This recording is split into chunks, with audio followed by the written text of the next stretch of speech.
Perfecto. Perfecto Dude, mundo. where are you right now? You down south? Dude, check this out. Hold on, I should turn my camera so you can see. Oh my Lanta, that looks beautiful. Yeah, I'm actually swinging on this is outside of our master bedroom. And we're in Jeez. Destin. Yeah, it's paradise. It's nice. Don't And the rub it cool thing in. is, dude, the cool thing is, like if you see out there, Uh-huh. that's like there's a jetty to the left. So there's a bunch. It's like basically an inlet for boats. There's a big harbor right to the right of us, Okay. and so we were just out there on the beach before I got on this call on this to record with you. And what was really cool is that these boats are going in and out, Hmm. and so these dolphins love to ride in the wake. Yep. They love to get around boats. So there was this pontoon boat that went out. You're not supposed to take pontoon boats out into the open ocean. Hmm. So they were coming back really slowly, and we were out on the beach side, on the beach side, and these dolphins were there was about 20 or 25, like a pod of dolphins. Hmm. So I swam all the way out, and I was within like 10 feet of them. That is so awesome. It was so dope. That's a memory Yeah, you'll because never forget. they were going so slow. Like normally I don't like try to get up, but they were like just close enough. And in Destin, they've got the really long beaches. Like it doesn't get deep quickly. Like you go to some beaches and it's like you walk 10 feet in and then it drops off. But here, and you can get out 100 yards and still be in standing water. So I swear, I mean, I went all, dude. I was probably 200 yards off the beach, and within 10 feet, I mean, I could literally like look these dolphins in the eye as they swam by. I am envious. And It was sick. I owe you a big thank you. If you guys can't tell, Cole is on vacation, so he is definitely grinding and still putting in the time. But let's go ahead and kick things off. Good Let's rock afternoon, it, baby. good morning, good day, wherever the heck you might be. Cole's in Destin enjoying the beautiful weather.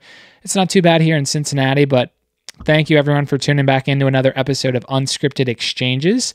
I'm your host or co host, Hayden Huber, and we've got I'm Cole Cole. across the pond. Well, maybe not quite across the pond, but Well, I'm technically across a little. I mean, because Destin's like a little island, so I'm technically like on an island. yeah, that's fair. I I'm an. guess that phrase still applies. Wait, have you seen that video? I'm an island boy. Oh my I gosh. Yeah, those guys are they're something else. I'll leave it at that. I gotta get my hair like that. I'm an island boy. If you can grow your hair out like that, I'll pay you big time money. I don't think you can grow your hair that long. Just call me an island boy. Whatever they did, whatever. It was so bad. I couldn't stop watching them though. Dude, Like when I saw that video, I could not stop watching it over and over. And then I went, I literally because I was laughing so hard. And then I went like started watching all their other videos. I mean, like, I get they're like super. They went viral. yeah. They're total weirdos, but Yeah, they've gone viral for probably takes the wrong things. to each their own, right? I Yeah, mean, that's true. dude's the life of an island boy. Dude, you've got hidden talents. What was it? Last episode, you were being an actor. You were acting like Bane from Batman, the now, villain, and now you're singing. now, dude, I'm an island boy. Yeah. What can't you do, Cole? You're showing off all I, these talents. you tell me. I mean, I'm like a Swiss Army knife. Well, hey, I got something that I want to dive right into because it's been something that I've been doing all weekend, and that's watching March Madness. You know, we couldn't go too long without talking about sports. Oh my word, dude! This tournament has been. I mean, it's always like there's a reason they call it March Madness, right? Hmm. It's because it's literally like you can't. No matter how good you are, how much you know about basketball, how many games you watch, you can be the best, you know, college basketball analyst out there with all the statistics, all the data, all the matchups, and you still really just it's still every game. I don't care what it is like a 50-50.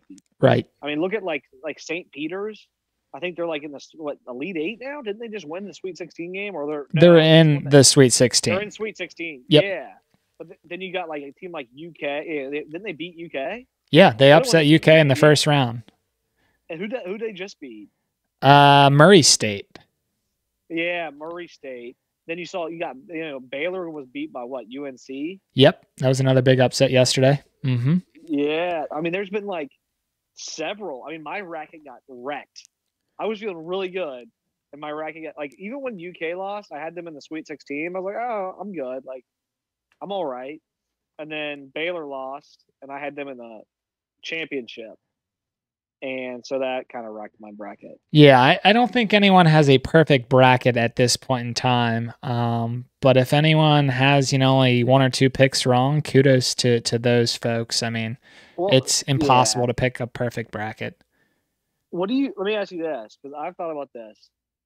Talking about March Madness, because we've all heard the controversy about over the years, people have been like petitioning and pushing to have, March Madness is great, but there's a lot of people that want to see like more of I've heard this a lot, more of an NBA style tournament, meaning like, because one and done, right? Yeah. In the NBA, you can go out to a 7-game series in the playoffs.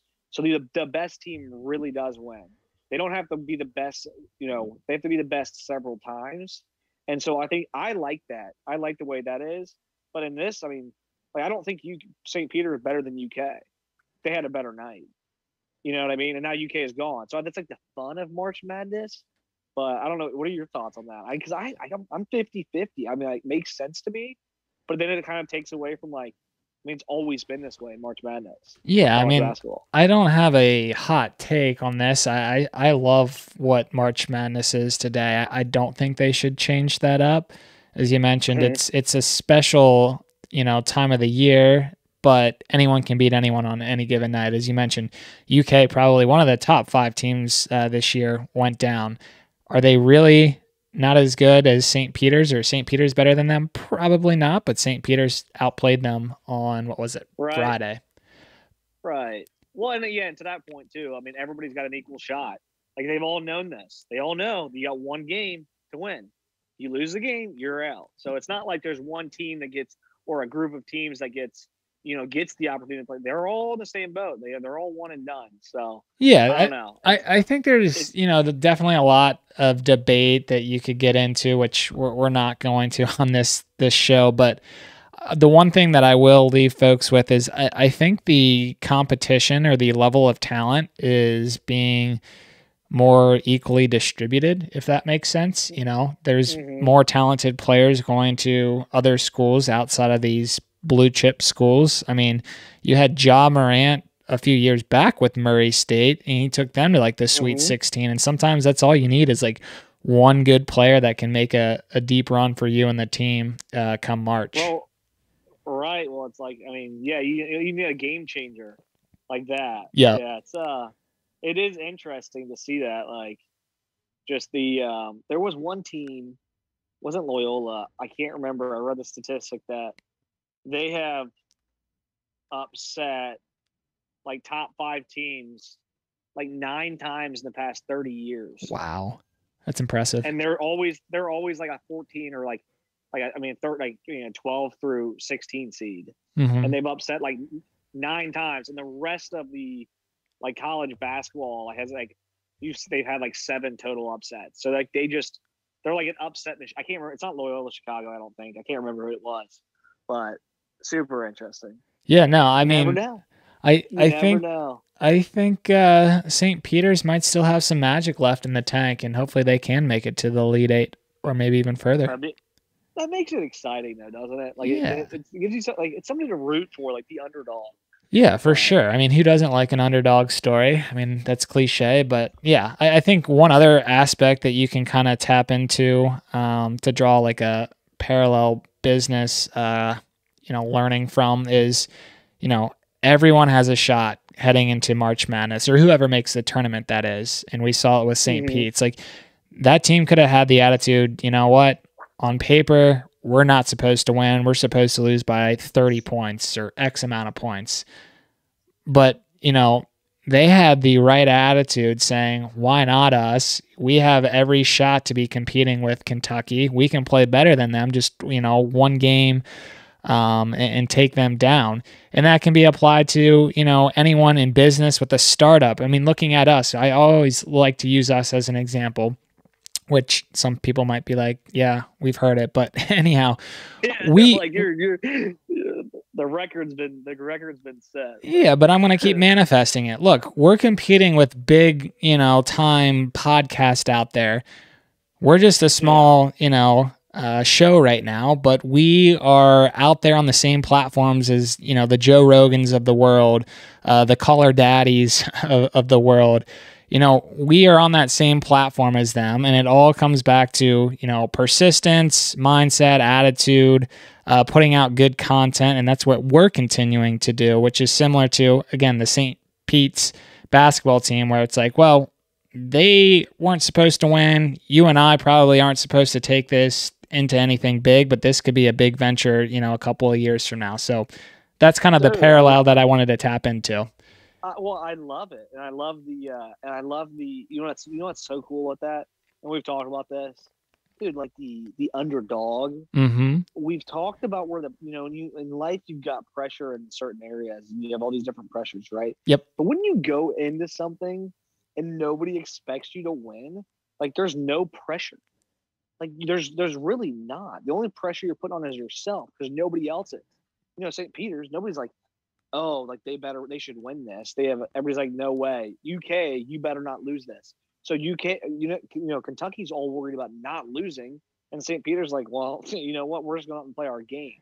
Right. And I think that's just an interesting like dynamic you have in life where there's things that you really have a lot of pressure on, and then there's things that nobody expects, or the high expectations aren't high, and sometimes that like clears the way for, great like really organic, in great content or performances, mm-hmm. or results, just because there's not that weight. You're not worrying about losing or failing because nobody else is worried about you doing that. They all just assume you're going to fail. So why not? Who cares, right? Totally. The only place I can go is up. The only place we can go is up. So I think that's a very good point to make. We'll see how they do. I'm rooting for them now, and UK's my team. So at this point, I want St. Peter's to win it all. That'd be dope. I'm surprised you're so on board with St. Pete's continuing to make that run, because as you said, UK is your team. But hey, I guess that's the team that you want to cheer for. They took down your team. Well, yeah. Well, and they're just making it exciting. Like they're, they got some swag. Every single game they're going into right now, they're expected to lose, and mm-hmm. that makes it fun when they win. It's like it's a small little school. So anyway, yeah. So we had some other stuff you wanted to Hayden, just for you guys listening. Hayden has been the guru of topics lately. He'll throw me like 5 or 6. I'm like, they all sound good. Let's hit them. they all sound fantastic. So as you guys know, we talk about this being unscripted, but we try to give you guys real organic content straight off. What would we say? Straight off the dome. Yeah. I don't know if I like that saying. Straight off the dome. I think we might need to tweak that, but what the heck? Yeah. How else? Straight off the dome. It just sounds so dead. Terrible. Yeah, we'll keep talking. Yeah. So another good topic for us, and again, we kind of throw out just a couple of like topics or themes ahead of time, but these are our honest and raw reactions. So it's not like Cole and I have literally a piece of paper with a scripted response. And I know we've talked about that before, but for anyone out there that's criticizing or saying, oh, these guys aren't unscripted. No, we are, but we do a little bit of preparation in terms of, what themes or topics that we want to discuss on a given episode. At least 20 minutes before we record. Maybe like 2 minutes. Okay, thanks. No, I'm kidding. We're doing big things over here. We're working on improving our strategy and our topics. But yeah, let's get into the next topic. And this is actually one, Cole, that I didn't share with you ahead of time. So I'm gonna see how you react in real time, and I'll kind of share my thoughts first. But social media is a big topic, something that we've talked about here and there on a few episodes. And I think social media use will only increase. in terms of how people use it for marketing their businesses. And I've seen it personally over the past few years. And I pulled something online that said, social media platforms have billions of users between them, so it's no surprise that the social media has been a growing target for marketers. The rapid growth won't stop. Estimates from the insurance firm Beniera, I might have pronounced that wrong, but suggest that social media and spend will increase by 15%. This was in 2021, growing the total spend on social media ads to 105 billion, which basically doubles what it was back in 2017. So that trajectory is really growing. It's exponential growth. And really what I wanted to kind of get your thoughts on, have you been targeted with, let's say, Facebook ads, Instagram ads? Are they personalized for you? Meaning, is it relevant information? Have you ever bought anything? Like, what are your overall thoughts? Well, first of all, you must have read my mind. I did not tell you that I listened to a Joe Rogan. I told you I was listening to Joe Rogan on my drive down. Yeah. But I listened to I listened to one with Ron White, and then I started another one, and it was him and two other comedians, but they literally talked for like an hour and a half about this, about this very, not necessarily like they talked about social media. Yeah. So it's just funny that you did spring this on me. So thank you for that. I can read minds. I forgot to share that. I got, luckily I'd already been thinking about it a little bit yesterday, but I think social media as a whole, you're saying, have I been advertised to in a way that I think is beneficial, or it's improved? I think it's 50-50, right? I think one of the things I have seen a lot more of lately, and this is where it's kind of frustrating, is that the whole you talk around your phone and it sends you ads. Yeah. I feel like that's been happening more and more, where I'll have a conversation with somebody, or I'll be out shopping or something like that, and I'll say something, and then I start getting these brands, that are sending offering me this or that. And I'm going to speak specifically to Instagram, because that's I'm on Facebook a little bit, but Instagram's, even though Instagram's owned by Facebook, I'm on Instagram. My social media is usually Instagram and LinkedIn. I don't get a whole lot of buy this stuff on LinkedIn. They've done a really good job, I think, of not the advertising on LinkedIn is not in your face, which is why I love LinkedIn. I think they've done an awesome job of sharing the right content that suits you based off of hashtags you follow or groups you're in.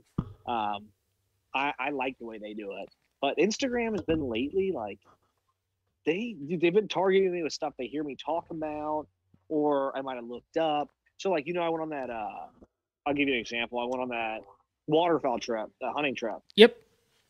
Down in, and I've liked a couple posts about it, but now I'm getting literally I'm scrolling on my feed and even in my reels, and everything's waterfowl, and it's literally it's all ducks and hunting expeditions and different things, different all different kind of gear, and I'm just you guys misread that. I liked a couple things, and I think I commented on a couple posts, or added I started following this Eagle Head Outdoors, and all of a sudden their algorithm said he's really into this, so we're going to market, we're going to shove everything down his throat. And what I really don't like is that they're prioritizing my feed with that stuff over stuff my friends or family have posted. I'm scrolling down, and every when I scroll down, the second time, the second swipe, I'm in an advertisement. Right. And then I swipe again, and I see two more photos or posts, and then an advertisement. And it's I understand what you guys are doing, and I understand that it's beneficial to advertise, but it's just really irritating. Have I bought anything? No, I haven't, but I just don't. I don't buy and look at product on Instagram and stuff like that. It's just not the way I operate. So totally, it's irritating me. Not to a point where I'm oh, screw Instagram. I don't care that much. but I'll say that I've noticed it significantly more, that they're just pushing content and mostly a lot of advertisements, a lot of like shop nows, right? The little banner pops up and like, shop now or like visit our site. I'm like, dude, I just want to like see like some updates from some of my friends and family and get off of here. I appreciate it, but that's where I think their algorithm's flawed, personally. I think a lot of people would agree with your stance on that, and I'll kind of piggyback on with some thoughts. I mean, yeah, there's definitely some good with the advertisements that are being pushed out there. But as you said, it's very frustrating to always have like a carrot dangled in front of your face, or someone's always trying to sell you something. And it's like, how do these people or these companies know what it is that you're interested in? And it's really not that hard, but for anyone that's not too familiar, yeah, it can be based on what you're talking about when you're around your phone or any like smart speakers in your house, your clicks or your web browsing history based on cookies. I mean, there's numerous ways that these companies are kind of tracking you, and that's how they're continually trying to quote unquote optimize or personalize these products and try to get you to buy. The one good thing that I'll share with online marketing is the personalization. I mean, it's not great, but it's definitely improved. I mean, it is nice when I do get served up something that, okay, yeah, this is actually something that seems interesting. But as you said, I'm the same way. I'm not going to fall for that trap. At least not that easily. Unfortunately, there's a lot of people that are like, oh, they've got that, monkey brain. They get distracted, or it's like, oh, this is an awesome new product. I need to go out and buy this ASAP. I don't necessarily fall into that trap, but I guess going back to my main point here is it is nice to see that these companies are getting better with the artificial intelligence, or just I'll use the broader word technology, that's serving up more and more personalized experiences. Because the worst thing is to, go to your email and get an email for something that you don't give a shit about, or a product that you've never used in your life. And the amount of times that I've had that happen in the past, I mean, I can't even keep track of all the times, but that so used to be annoying. Super frustrating. It's like this is a waste of time, and it's a waste of time for the company, because they're wasting ad dollars on sending stuff that's not personalized to their end consumer. But what I am noticing is more and more companies are trying to tackle that problem. I mean, I'll use Kroger, which is where I'm employed. We definitely are pretty good at what we do with the personalization of our offers or our coupons. Now, there's definitely room for improvement, but we're going to target Cole with a different set of coupons than what Hayden's going to go in and buy at the grocery store. We don't want to be giving Hayden coupons for Pampers when he doesn't have a kid, whereas Cole as, a relatively newborn child, and he's going to be served up, baby formula or Pampers. Like, that is what we're trying to describe here in terms of what does it actually mean when we're talking about personalized offers or products for customers. And what I'm trying to highlight is that has definitely gotten better, but it needs to continually get better, because I still get targeted for crap that I'm never going to use. Well, it's a fine line though, right? Because it's like, and this is maybe the catch-22 of it all. Like, this is the hardest part, I think, about it. Like, there's a lot of different things in life that can go so many different ways, and I think this is one of them, right? Because there are things that are beneficial, and there is value to some of the stuff they push. But there's like two sides of that coin, right? Like, okay, good, I'm seeing some of this stuff, but for me, if I think about it, Instagram, I'm glad, like, Instagram as the example. I'm using Instagram. That's what I use the most. So I'm going to use that as my, other people might be Snapchat, whatever. LinkedIn, I don't ever have issues with this stuff. So, kudos to LinkedIn. But with Instagram, like, I get it. It's nice. It's personalizing stuff and products and stuff. But at the same time, like, what was Instagram supposed to be for? So that's what I struggle with. It's like, I'm not using Instagram to shop. Yeah, right. I don't want to see that stuff. Like, I'm not going to buy anything off of there. So why can't I opt out of that? You can. Why can't I? Can you do that? I didn't know that. Yeah. You can opt out to not have ads sent to you. I think there's a way that you can not be targeted so heavily. I'm gonna slowly walk back what I said, but yeah, I think to some degree. I mean, yeah, you can. There's ways that you can try to turn off like cookies. You can get ad blockers and stuff. And I know you were talking about Instagram specifically. I'd have to go in and take a look, but I think there's definitely ways where you can not. Yeah, there's probably workaround ways. Yeah. But there's no button that I can go in my settings and say don't feed me ads. Right. Right. Or here's the only categories I'd like to see ads. Yeah. And I only want them once a week. Yeah. I mean, to me, like I should be able to personalize that. Also, right, is like this is the other side of it. And I remember, just thinking I watched that movie, the Creepy Line with Google. Mm-hmm. And it was about Google and Facebook, right? Specifically. And they were talking about like the algorithms and like all the data they collect and how they push products to you based on, all this great personalization, but also like based on SEO keywords. So the companies that are like privy to that, or the companies that are paying for that, are going to get their products pushed more. Yeah. But the companies that maybe have better products that aren't as privy or don't have the right keywords or aren't paying as much, you might not ever see their products.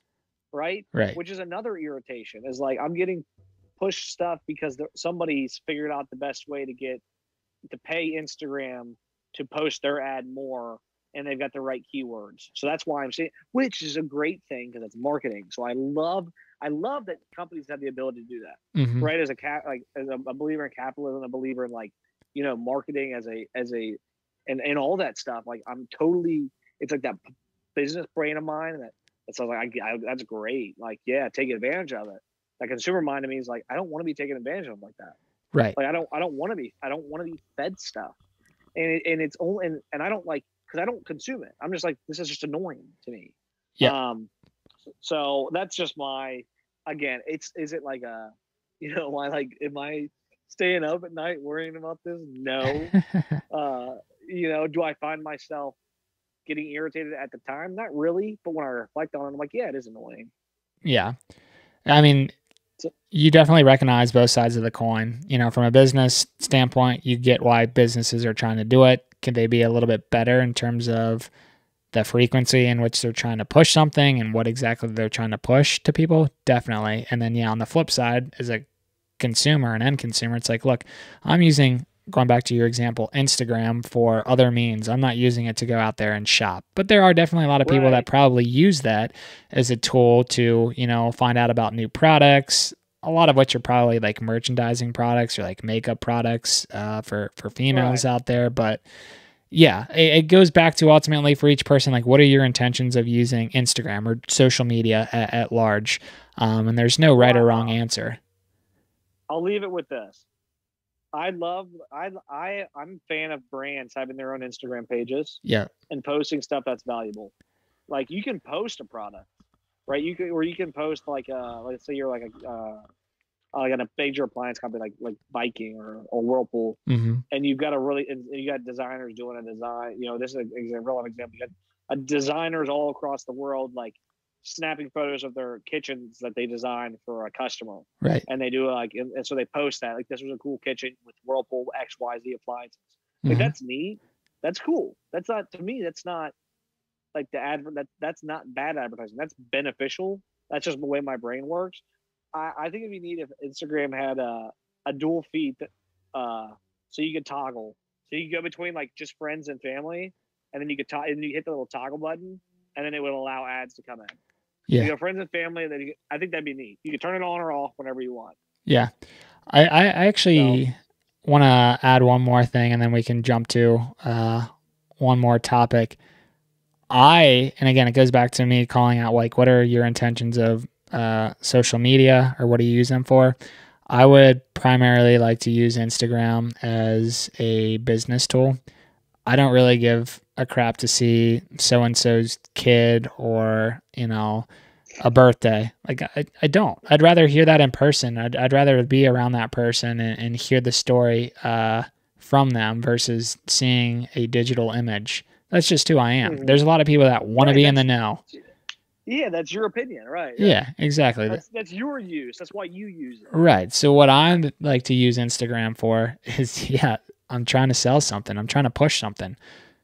We're trying to push this company out online. We're trying to sell, Yeah. new merchandising products. Well, I I don't mean, really like, care maybe to not. use Instagram to follow thousands of random people that Right. I'll never really meet in my life. And that's just me. There are going to be plenty of other people out there that are like, oh, I like to be in the know. I like to see, Dude, dude, it's your opinion. You're entitled to your opinion. That's your, you know what I mean? Like, I'm a 50-50 split. I like it. I use it for both. yeah, no, I just wanted to highlight, two different sides of the coin in terms of how you Absolutely. probably like to see it versus how I like to see it. But again, it goes back to how each person would like to utilize it for sure. Right. Next So, hit me. topic. That was a good one. I think that was a good one, and we could certainly go back and go a little bit deeper with things, and maybe we'll pick back up on some of that in a future Well, we were, episode. dude. If, maybe when we're at Rogan, maybe when we're as big as Rogan, we'll just do like 4 hour long episodes. I mean, holy smokes! I can't believe how many.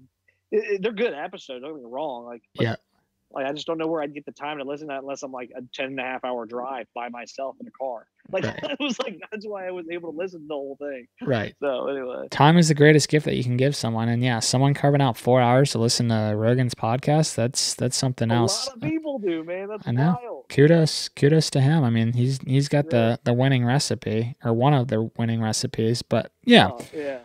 one other All thing right. that I've been Hit me. thinking about recently, I like to think a lot about a lot of things, don't I? And we've kind of touched on this to some degree, but what kind of traits do you look for when you're trying to bring new employees into a company? So we'll kind of just use a hypothetical. Cole, if you had a new company that you were just starting, and it doesn't need to be necessarily a new company, but you're looking for employees to hire, how would you go about doing so? Like, what traits do you look for? Well, how I would go about doing yeah, there's two questions. That's because how I would go about it is obviously a recruiting question. Sure. Um, like how would I recruit the talent, get people like to apply, but what I would look for, like what takes a recruit, like a applicant from a hire, um, that's like it. I think it varies for like obviously every position. Mm-hmm. So if you're hiring somebody for your operations department to be a project manager, right? You're going to want a skill set and a mentality that's more meticulous, Mm-hmm. that's more organized, that has a more logical, straight line thinking, so they can organize and so that to me is a personality trait and something you can read on people. You can tell when somebody kind of thinks along those lines, has a kind of a logical stepping way of thinking from just speaking to them. Yeah. But then I'd want to see some of these certifications, and then I want to do like a critical assessment of how they would address certain situations and stuff like that. So in operations, hire for me, it's going to be more about like, does somebody think in a logical stepping process? I'm not so concerned about an out of the box thinker. I'm not so concerned about a type A personal individual. Mm-hmm. I'm concerned about somebody you know, that I can look at and say, hey, you need to get to here, and they'll break it down into several different steps. I'd want to see a track record of that. I'd want to know they've done that. So on that side of things, I'm not hiring I'm not hiring somebody completely green right off the bat. Now maybe later on I would, but to me, like experience is critical in that role.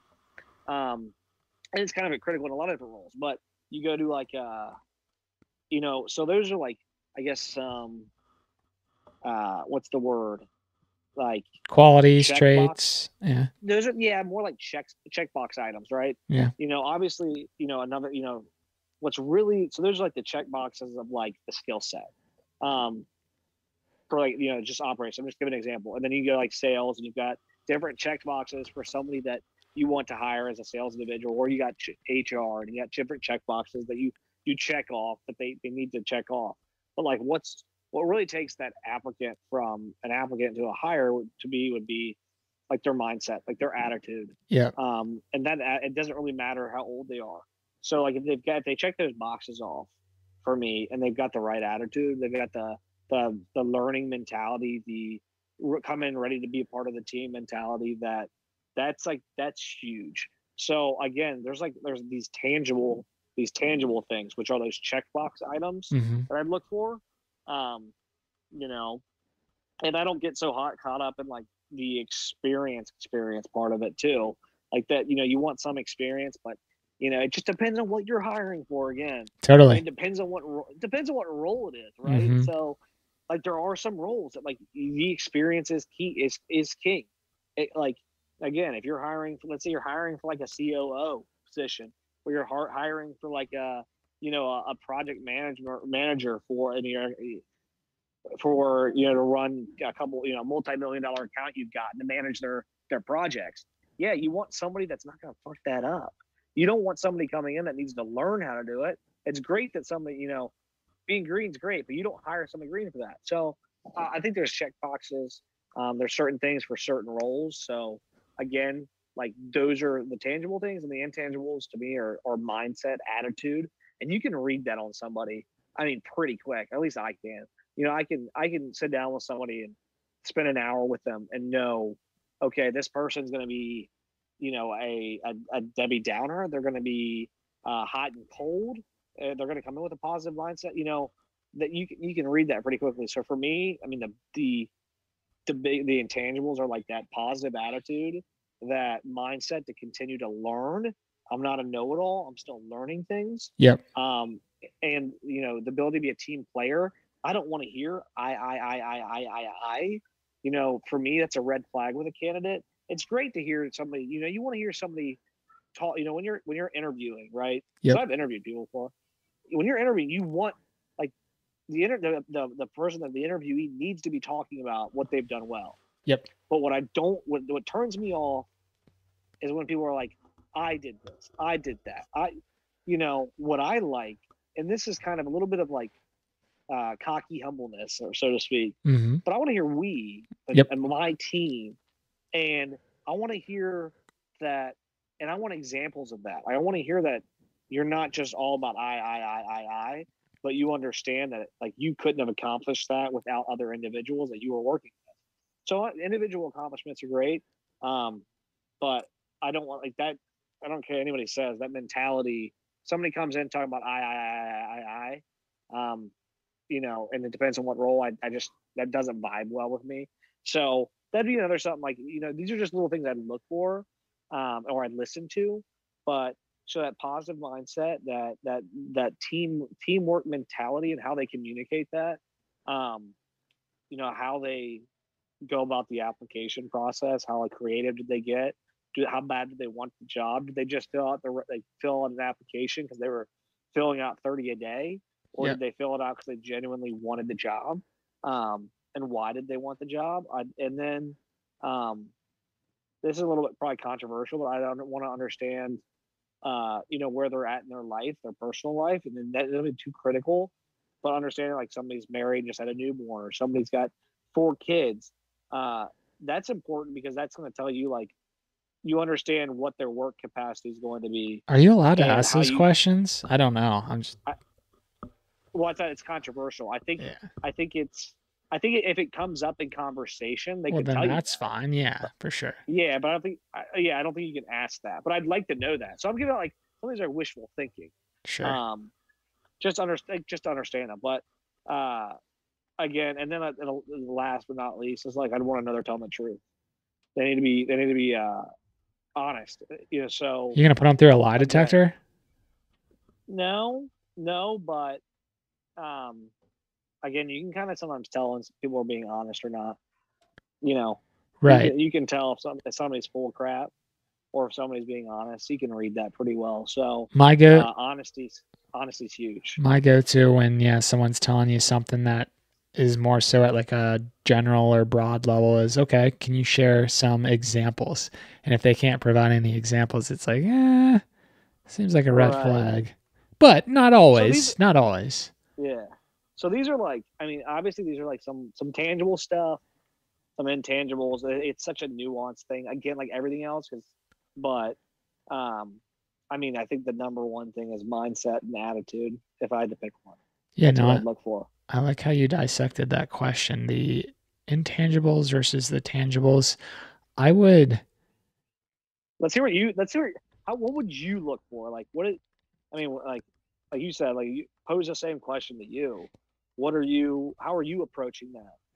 Yeah, so I think that I would answer the question maybe a little bit differently in terms of, and again, a lot of it does depend on the situation, the role, etc. There's a lot of variables. But I think, as you were describing, the intangibles are more important than what meets the eye. Meaning, okay, yeah, this person has certificate XYZ. Whoop de doo. Mm-hmm. How do they handle under pressure? What type of character do they possess? You know, are they honest people? Again, if something isn't going right at work, how do they respond to those situations? And these are things that aren't that easy to kind of pick up on, Right. at least not in To one tease meeting. to tease out an interview process, right? Yeah, but that's where, I mean, some of these processes do get a little bit detailed in terms of the number of interviews. And, if you take a potential candidate out to dinner, and I love reading some stories of folks, purposefully telling people, like, hey, I have this potential candidate. Please do something incorrect with their order on purpose. And they want to see how they react. Like, how do they treat, that person? Because that's how they're going to Oh, treat I other like that. people. Yeah. You haven't heard anything Yeah. like that or read anything? No, but that Yeah. no, but that's super slick. Yeah. Little, like, I mean, I love stirring the pot. I love seeing how people react.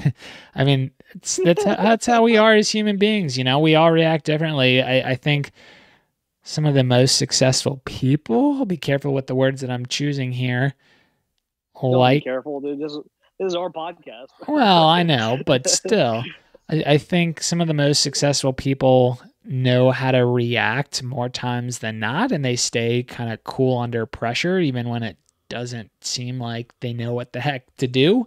I mean, it's fine Mhm. to recognize that, hey, this is my first time dealing with this, but like, they seem to find the right way to respond versus, freaking out, yelling, screaming. And then again, that goes back to that example of, okay, what the heck? I ordered, fish, but you gave me steak and I can't eat meat. Like, how do you respond? Things like that I love.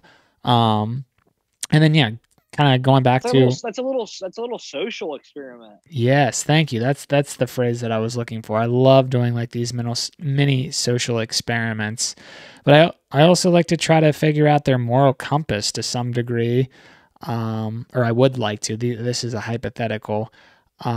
Yeah, how do you really measure, as you mentioned, like you want someone that's trustworthy? I mean, yeah, you can sort of pick up on whether or not they're bullshitting with you, but sometimes, some people can get pretty good at telling a white lie or two. But, going back to like a social experiment, you could, leave your wallet on the table, the desk as you step out to, go to the bathroom real quick and see if, they end up taking the wallet, taking anything out of it, things like that. And none of these are very specific examples, but I guess I'm trying to hit home on, I like to try to figure out more of the intangibles versus the tangibles because you can teach people things over time. But again, going back to, well, it depends. If I need someone that's got a track record of success and I need to pull them in quickly to do X, Y, and Z, then yeah, I'm going to want someone that's got a boatload of experience in whatever that said Depends on. role is. It just depends on like it's Yeah. like the differences and like it's like an ever changing like thing, right? But there are like the intangibles, and I would agree. I think I think I would agree that that is the most important thing. Obviously, there's other important things, but it's like a hierarchy of of needs out of someone that's going to work for you and join your company is definitely the intangibles, the attitude, the way they treat others, that sort of thing. I think that's so super interesting. That social experiment aspect. Yeah. Uh, and you know what I just made me think of is like how, and this is I feel like this is like not practiced well enough, and maybe I'm wrong, but like I don't feel like companies actually call references enough. Yeah. You know what I mean? Like they ask you for references. Mm-hmm. Well, at least it depends on the job. I mean, I wasn't asked for references for the job I have now, but I think I would have gone great. They might have given me more money. They would have called my references. I think I'd have given them good ones, but I don't know if enough companies do call references. And I'm just wondering if like, for me, if that's something I think I would do. I think I would do. Now it just depends on again who I'm hiring, what I know about them. Like if it's somebody I don't know well, but like as you know, but a lot of times people get hired or moved to jobs where they know a few people there. They've worked with them previously, and stuff. But if it's somebody like I'm hiring brand new, never met them, never crossed paths in the business world, Mm-hmm. yeah, I'd spend a few extra meetings with them. I'd dive in a bit more and talk to some references. But if I'm hiring somebody that it just varies based on the role and stuff. But if I'm hiring somebody that I've done a business deal with in the past, or has worked for me before, or worked with me before, I have a lot better understanding of how they're going to deal with stuff, anyways. Totally. Yeah. It's such a there's I think the intangibles are like the key there, but I think it just depends on the situation too. Like anything in life. I know. Like anything. It depends can be the answer, the response to 99% of things. And then people are like, well, no, I want a black and white answer. But we can save that for another episode. I know you've hit on it, and I have too in previous conversations. But black and white thinking is somewhat dangerous. But sometimes it is so frustrating when there is no black and white answer. Like there's some stuff in life where you're just like, I do at this point. Like, this is one area where like I don't want it to be complicated. Like, right, you want a prescriptive answer. Yeah. Like there's art. You know what I mean? And that's like there's nothing wrong with that. No, that's true. But there are a lot of things that just not black and white, and you can't make it black and white. Totally. All you knew about it. Yep. I say we save that for another episode. I think we could definitely dig deep on that. I think I'm going to noodle on it. Look at that. You're incorporating some of my vocabulary and vice versa, Dude, I'm noodling, bro. I'm about to be on a noodle in the water. Dude, don't rub it in anymore, man. I want to be there. Literally about to be swimming with the dolphins. Thanks for the invite. Maybe next time. Dude, I invited you. You must not have gotten that. Maybe I texted your old number or something. Yeah, maybe you sent it to my burner. Yeah. Did you get your burner from Cricket? I feel like all the Cricket wireless phones accounts are for burner accounts. Straight talk wireless. I'm not going to tell you where I got my burner phone from. That would be a bad mistake. Vodafone. You buy like the 20. I remember my first phone. It was totally random. I do remember my first. Do you remember your first phone? Yeah, I think I do. I think it was 8th grade. I got a chocolate. An LG chocolate, I think. I got the Vodafone, the prepaid minutes. Oh yeah. And you could I had like 25 minutes a month. But you got it was a minute for every text you sent too. So I was like really cautious. We've come a long way. We've come a long way from those prepaid phones. I mean, yeah, they still exist, but can you imagine still having to pay for every text message or every time you logged onto the internet? You'd be spending thousands of dollars a month. You remember the first time you were able to browse the internet on your phone? Yeah, that was crazy. I had the LG Shine. It was like that little phone that slid, and it would look like a mirror. Yep. Remember that? Yep. Dude, that was like the coolest thing. The BlackBerry, people had BlackBerry, or the Razors. Remember how popular the Razors were? Oh yeah, I do. Oh, I do. I'm going back now, thinking now you got these iPhones. We're not even old. we're not even old. Like we're still young, but that's how quickly things are like progressing in our life and like this day and age. Yeah, the exponential growth in technology is absurd. Yeah, 1 year of growth like now is like what it would take 10 years, 20 years ago, if that makes any sense the way I described it. Dude, yeah. Well, they said Elon Musk said like it was actually like an interview, and he was like, what we've accomplished in the past like 5 years Uh-huh. is more than we advanced in the 100 years before that. Right. Yeah. Crazy It's stuff. wild. The Yeah, future compounding. is going to be wild, man. Absolutely wild. Dude, it's about wild boy. Well, hey, I think I'll let you go. Get back out there into the nice sunny weather, the ocean, kick back, relax, maybe drink an NA or two. Dude, I was drinking when we were talking. Hey, look at that. Maybe we can get sponsored by those guys. We're looking for our first drink sponsor. Listen, these guys, I'm telling you what. Here's the weird thing now. And I know we're about to sign off, but I have to say that. We're never good at signing off, by the way. We always say this. We're from the Midwest, that's why. That's a Midwest thing. I honestly had not had a Budweiser. Like I drink Bud Light and stuff, but I had not had a Budweiser in God knows how long. Mm-hmm. I just never drank them. So when I picked up like these Budweiser and like zeros, yeah, I remember like Heath, who we had in our show, Hoogerhide, like he's the one that was like, you gotta try these, like they're great because he doesn't drink. And I'm like, okay. He's like, tastes just like a Budweiser. You wouldn't even know it's on a Budweiser. And I'm like, oh yeah, like just like a Budweiser. I'm like, I don't fucking remember what a Budweiser tastes like. Right. Like, you know what I mean? Like I can't compare it to anything, but it's good. I mean, it's good. It does taste like a beer, but it's not a beer. Nice. I never enjoyed the taste really of beer, so I don't care to drink those either. I loved it. Gotcha. I loved it, so this is great for me. Well, hey, kick back and enjoy a few more of those. Enjoy your time on vacation. You should not be doing what you're doing right now, but thank you for jumping on and shooting the shit as always. This was a good episode. I love it, brother. I love it. Well, guys, Hayden, thanks for setting this up. You rock. You're carrying the load. Thank you guys for listening. Hope you got something out of it. I'm going to get out of here and go lay on the beach and drink my non-alcoholic beers. Enjoy it. Thank you all. Have a great week. We'll talk to you next time. Take care. See ya.